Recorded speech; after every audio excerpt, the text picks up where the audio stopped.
이제 보면 아까도 말씀드렸듯이 우리가 절차 사업입니다. 재개발 사업은.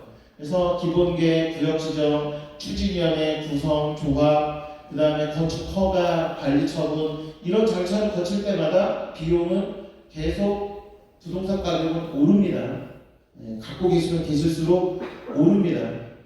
내가 필요하실 때는 좀 올랐을 때 하시면 좋습니다. 가장 언제가 좋냐면 요때가 좋습니다. 요때 사업시행 계획 인가 요때가 가장 좋습니다. 그래서 만약 파실 생각 있으시면 지금은 팔지 마시고 요때쯤 해가지고 한번 고려를 해보시는 것도 나쁘지 않다라고 말씀드리고요. 자, 마찬가지입니다. 이것도 보면 이제 여러분들은 이제 소유자인데 원소유자, 원조합원, 승계조합원 이렇게 나누면 이거를 나누는 이유가 있습니다. 뭐냐면 아까 말씀드린 취득세 있죠. 취득세. 그거 관련해가지고 나눠집니다. 요즘에는 그 이제 전체 면제는 좀 많이 없는 것 같고 한 85% 면제됩니다. 그러면은 한 1,200만 원 정도 나오면 한 200만 원 정도만 내시면 됩니다. 취득세, 세금도 굉장히 절세가 된다. 근데 그래서 요 분들하고도 이런 이익 차이가 또 생긴다라는 거 좀 말씀을 드리고, 자, 요거 좀 말씀드릴게요. 이제 아까 이제 우리는 뭘 해야 되냐면 정비 계획이라는 걸 합니다. 그래서 정비 계획이 이제 통과가 되면 여기 재개발 사업 하세요라고 지정해주는 사람이 누구냐면 시장님입니다. 시장님이 해주시는 거예요. 요거는 사구청 아니고요. 요거는 시장님이 해준다. 그럼 이 계획이 이제 통과되면 여러분들은 이제 조합이라는 걸 설립합니다. 그러면 조합장, 이사, 감사, 대의원 이런 분들을 설립을 해서 회사를 만들 겁니다. 나중에 이제 개정일구역 재개발 사업 조합이 만들어질 겁니다. 그러면 그 조합에서는 뭘 할 거냐면 건축 허가 받아야 됩니다.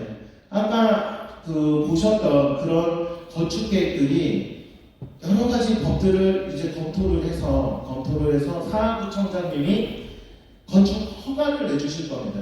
건축 허가를. 그러면 그걸 보고 여러분들은 뭘 하냐면 내가 들어갈 아파트를 정하시면 됩니다. 내가 전용 8사짜리 들어갈 건지, 전용 7구짜리 들어갈 건지, 전용 5구짜리 들어갈 건지를 정하시면 됩니다. 여러분들이. 그러면 그 차이만큼만 내고 아파트 입주하시면 됩니다. 그 차이만큼만. 자, 이제 다음으로 이제 보면 요거 좀 말씀드려볼게요. 그러니까 뭐냐면 지금 우리 행정계획에 있어서 이 정비계획이라고 한다는 거는, 자, 여러분들 우리가 그 주택을 지으려고 그러면 뭐가 중요해요? 뭐가 중요합니까? 어디에다가 짓져요? 땅에다가 짓죠. 땅에다가 짓죠. 그래서 지금 우리는 뭘 할 거냐면 요 땅에 대해서 결정을 할 겁니다. 땅에 대해서. 자, 여러분들 지금 그냥 걸어다니고 있는 우리나라의 모든 땅들은 다 용도가 정해져 있습니다.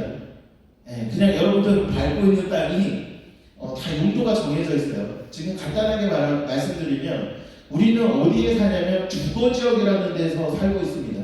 주거지역. 그 안에도 1종, 2종, 3종으로 나눕니다. 그러면 그 땅에 주택을 어떻게 지으라는 게 다 정해져 있어요. 법률적으로. 그래서 우리는 요거를 정할 겁니다.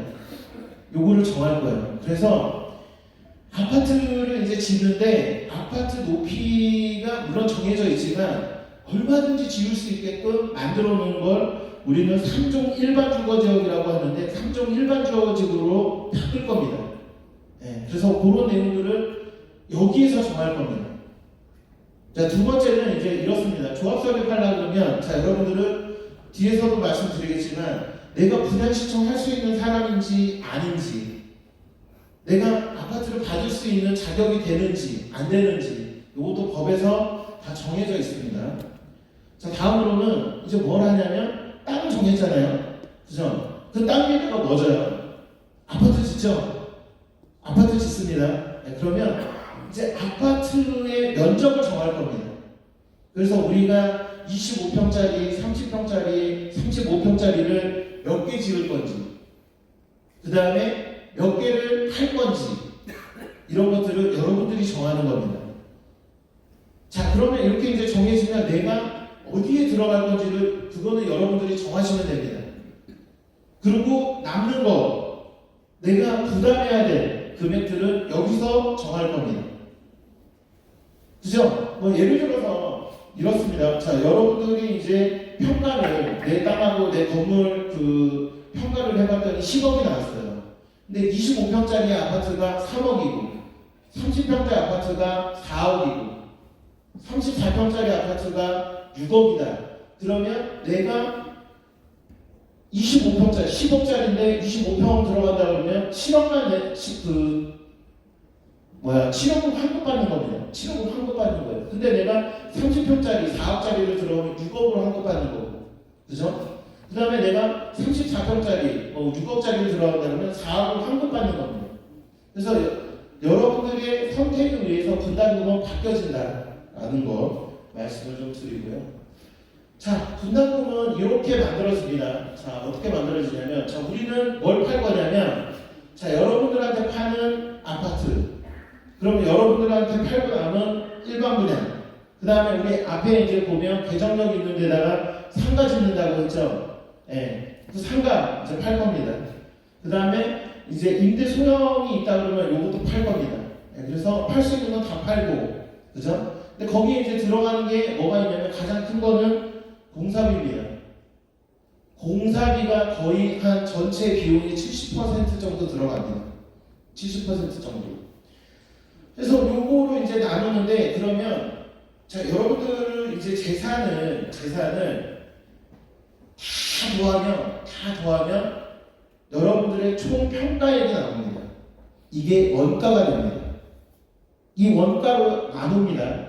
그래서 계산을 한 거를 우리는 비례율이라고 얘기를 하고, 이게 무슨 의미냐면, 자, 사업구청에서 뽑아준 감정평가사들이 두 군데가 있을 건데, 여러분들 각 가정을 다 방문해가지고 평가를 할 겁니다.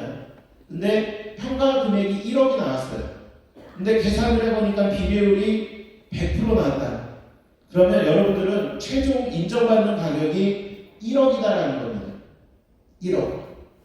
근데 다 계산을 해봤더니 이 비례율이 90%가 나왔어요.